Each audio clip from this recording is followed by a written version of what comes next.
Тұлпар мініп туалған ұлттық жобасын қолдау мақсатында Қобыланды батыр жырынан үзінді оқудың отбасылық эстафетасын айтыскер ақын Еркебұлан Қайназардың отбасынан алып, дәстүрлі әнші Айтбек Нығызбаевтың отбасына және жыршы Қоныс Жүсіптің отбасыларына жолдаймыз.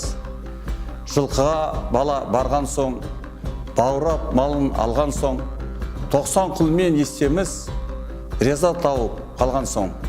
Қолғанатпен құйрыққа енді тоқтар кенелді. Қобыландыны барған соң, естеміз ерің баулайды. Күнде киік аулайды, кездессе жауын жаулайды. Жылқыда жатып Қобыланды, екпіні оттай қаулайды. Қашығасы қолында, құмай тазы соңында, көрсе киік заулайды.